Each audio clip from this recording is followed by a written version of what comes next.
राजकीय कन्या उच्च विद्यालय समचाना स्कूल के जो बच्चे हैं और टीचर्स आपस में डिस्कस करेंगे किसके बारे में, हेल्थ एंड वेलनेस।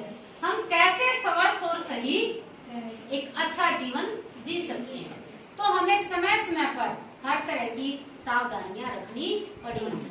सबसे पहले तो हमें बैठने के तरीका होना चाहिए, कमर को सीधी करके हम बैठेंगे। दूसरी बात है, अभी कल हमारा तीज का त्योहार भी है 31 जुलाई।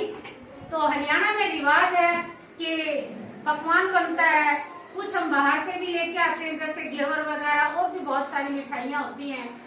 तो हमारा यहाँ पर मेन मकसद क्या है, त्योहार तो हम मनाते हैं लेकिन शिक्षा विभाग की तरफ से क्या निर्देश हैं कि बच्चों को हमेशा शिक्षित कीजिए। जो पढ़ाई, जो शिक्षा, किताबी ज्ञान है, सिर्फ वही शिक्षा नहीं है। शिक्षा है एक कैसे हमें जीना है, किस चीज का प्रयोग हमें कैसे करना है। हमें मिठाई लेके आएंगे, हम अच्छे से त्योहार को मनाएंगे, लेकिन हमने सावधानी क्या रखनी है, दूध से बनी हुई चीजें कोशिश करें ताजा ही लेकर आए। बच्चों की तरफ भी कर देता है, ताजी लेके आए और हम उसको मतलब टाइम से ही खत्म करने की कोशिश करें। और ज्यादा तड़ा हुआ वैसा खाना ना खाएं, बासी खाना ना खाएं, दूध वगैरह की चीजें कम से कम ले तो हम ताजा लें। क्योंकि हम पहले भी जान चुके हैं कि ये जो मौसम है, जो बरसात का मौसम है, जिसमें धूप कम निकलती है, वैसे घुटन होती है, गर्मी होती है, वायु में हिम्मस होती है, जिसको हमें आर्द्रता बोलते हैं।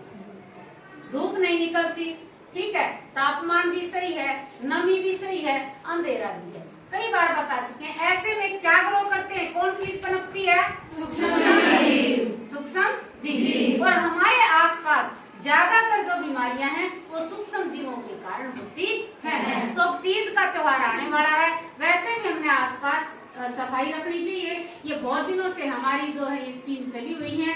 दूसरा, हमारा कोरोना काल के समय भी हमने बताया था कि कोरोना क्या है, एक ऐसी बीमारी है जो वायरस के कारण फैलता है।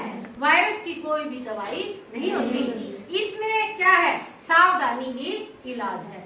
तो अब क्या है, इस मौसम में विषाणु, वायरस भी और दूसरे जो जीवाणु हैं, जैसे पेट का दर्द, ऐंठन होना, और ये जो हमें मलेरिया बुखार होता है, ये भी किसके कारण, जीवाणु के कारण। मलेरिया होता है प्रोटोजोआ, मादा एनाफ्लिज मच्छर काटता। कई बच्चे सोचते होंगे ना जी तो मच्छर तो है। बेटा मच्छर तो क्या है, उसका वाहक है, एक स्थान से दूसरे स्थान तक ले जाने के लिए। जिस रोगी को काटेगा, मान लो मेरे को मलेरिया है, मेरे को मादा एनाफ्लिज मच्छर ने काट लिया, और किसी मच्छर से नहीं होगा मलेरिया, मादा एनाफ्लिज मच्छर ने काट लिया, मेरे अंदर क्या है, प्लाज्मोडियम, जिसने मेरे को मलेरिया बुखार चढ़ाया है, उसको वो लेके जाएगा खून को, दूसरे स्वस्थ बंदे को जब काटेगा तो वो प्लाज्मोडियम जो मेरे में था वो दूसरे में चला गया। कौन लेके गया, मच्छर। तो मच्छर रोग नहीं फैलाता, वाहक है। तो लाया तो वही है, लेके तो वही आया है। तो इसलिए हमें इस मौसम में मच्छरों से सावधान रहना है। दूसरा मच्छर है हमारा एडिज मच्छर, जो डेंगू बुखार, चिकनगुनिया हम पिछले सालों से सुनते आ रहे हैं बेटा, अभी 1-2 साल से।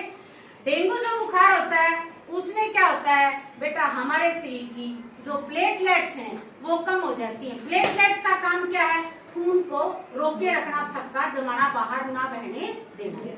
अगर हमें एडिज भी क्या है, मच्छर है, वो भी हमें काटेगा।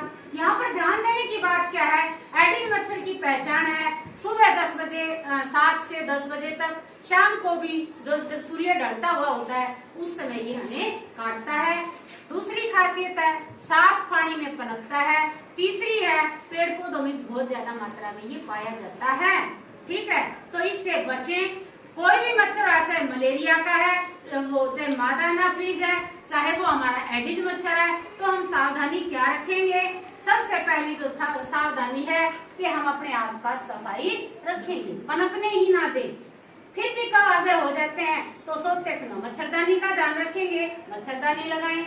और दूसरा क्या है, जब मान लो स्कूल में आए हुए हो, पहली बात तो हमें सफाई रखनी है। दूसरा, हमारे जो कपड़े एक तरीके से होने चाहिए, फुल बाजू होनी चाहिए। तो इस तरीके से हम इन चीजों का ध्यान रखेंगे। और क्या कर सकते हैं, फिर भी हल्का फुल्का अपना तेल लगा के आए घोड़े वगैरह का, उससे भी इसका असर कम होगा, काट भी देगा। तो इस तरह से हम छोटी छोटी सावधानियां रखेंगे। मच्छरों के